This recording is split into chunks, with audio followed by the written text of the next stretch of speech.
అందరికీ నమస్కారం.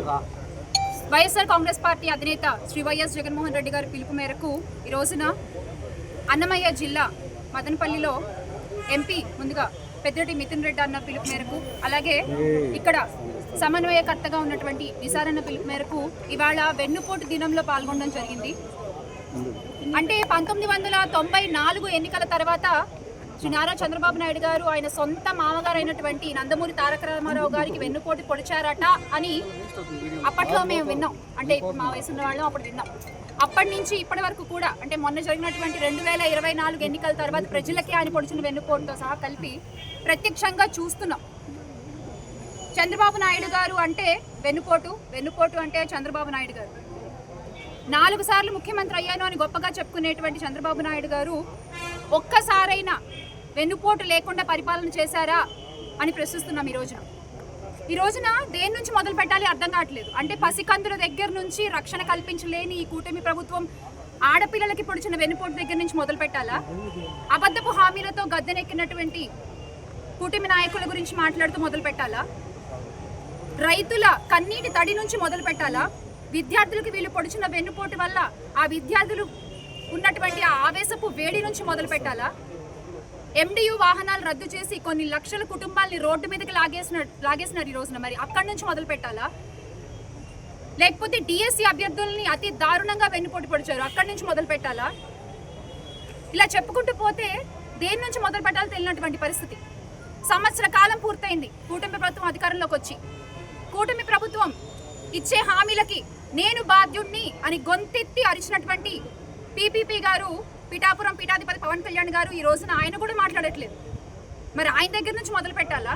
ఏంటిది అంటే మీరు నోటికొచ్చిన హామీలు ఇచ్చేస్తాము, అలవి కాని హామీలు చెప్పుకుంటూ వచ్చేస్తాము, ప్రజలు మమ్మల్ని నమ్మేస్తారులే, మేము గద్దెనెక్కేసాంలే, ఇంకేంటి వాళ్ళని పట్టించుకోవాల్సిన అవసరం లేదులే అని అనుకుంటే మాత్రం ప్రజల పక్షాన నిలబడి ప్రశ్నించేటువంటి పార్టీ వైఎస్ఆర్ కాంగ్రెస్ పార్టీ ఒకటి ఉంది అని మీరు ఖచ్చితంగా గుర్తుపెట్టుకోవాల్సిన విషయం. మీరు మర్చిపోతే మీకు గుర్తు చేయడానికి మా పార్టీ కార్యకర్తలు పల్లె పల్లెలో, మండలం మండలంలో, గ్రామంలో, వాడలో ప్రతి చోట ఉంటారు. ఈ రోజున వైఎస్ఆర్ కాంగ్రెస్ పార్టీ కార్యకర్తకి ఎదురు నించుని మాట్లాడలేనటువంటి పరిస్థితుల్లో కూటమి ప్రభుత్వం ఉంది.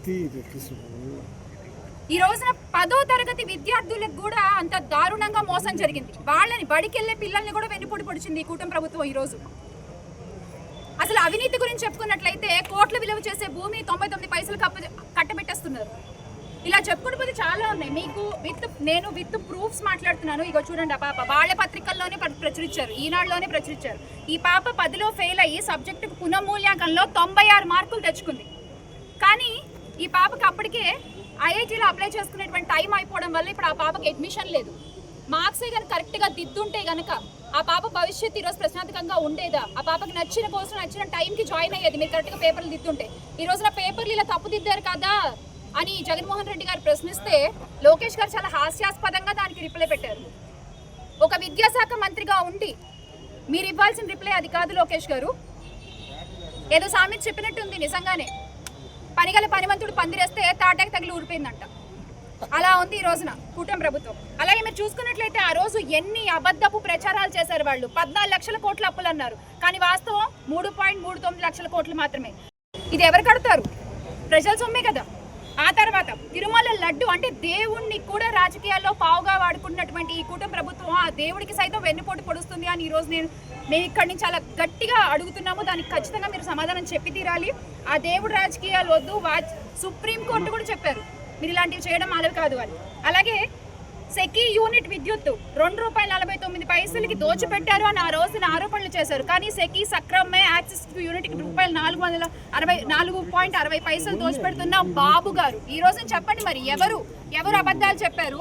ఎవరు ప్రజలకి విష ప్రచారాలు చేసి ఎవరు ఈ రోజున రాష్ట్ర ప్రజలకి వెన్నుపోటు పొడుస్తున్నారు? బినామీలకి మాత్రం ముద్దుగా చక్కగా బాబుగారు ఏది కావాలంటే అది పెట్టుకుంటారు, కానీ రాష్ట్ర ప్రజలకి మాత్రం ఏది వద్దు. ఇది వెన్నుపోటు కాదా అని అడుగుతున్నాను నేను. ఈరోజు ఖచ్చితంగా మనం ఇవన్నీ కూడా అడగాల్సిన పరిస్థితి. అందుకే జూన్ 4వ తారీఖున సంవత్సర కాలం పూర్తయింది కాబట్టి కూటమి ప్రభుత్వం అధికారంలోకి వచ్చి అంటే ఎంత ఎక్స్పీరియన్స్డ్ సీఎం అని ఆయన అన్నారు కదా, నిజంగానే ఒప్పుకోవాలి ఆయన. ఎందుకు అంటే జగన్మోహన్ రెడ్డి గారు ఒక్కసారి ముఖ్యమంత్రిగా ఉన్నప్పుడు 5 ఏళ్ల కాలంలో చేసినటువంటి ఆయన అప్పుల్లో చంద్రబాబు నాయుడు గారు 40% అప్పుడే మొదటి ఏడాదిలోనే చేస్తారు. ఎక్స్పీరియన్స్ 4 సార్లు ముఖ్యమంత్రిగా ఉన్నారు కదా ఆయన. 40 సంవత్సరాల ఇండస్ట్రీ కదా. ఖచ్చితంగా ప్రజలు కోరుకున్న పాలన వైఎస్ జగన్మోహన్ రెడ్డి గారి పాలన. ప్రజలు మళ్ళీ అధికారంలో చూడాలనుకున్నటువంటి పార్టీ వైఎస్ఆర్ కాంగ్రెస్ పార్టీ. ఈ రోజున టీడీపీ కార్యకర్తలు కూడా వైఎస్ఆర్ కాంగ్రెస్ పార్టీ వైపు చూస్తున్నారు అంటే దానికి కారణం మీ పాలన మాత్రమే. ఖచ్చితంగా ప్రతి ఒక్కరు ఇది గుర్తుపెట్టుకోవాలి. తిరిగి మళ్ళీ అధికారంలోకి మా జగన్మోహన్ రెడ్డి గారు వస్తారు, ఆయన ముఖ్యమంత్రిగా చేసుకుంటాము. అప్పటి వరకు కూడా మీ పాలనపై నిరంతరం గొంతెత్తి ప్రశ్నిస్తూనే ఉంటాం. జోహార్ వైఎస్ఆర్, జై జై.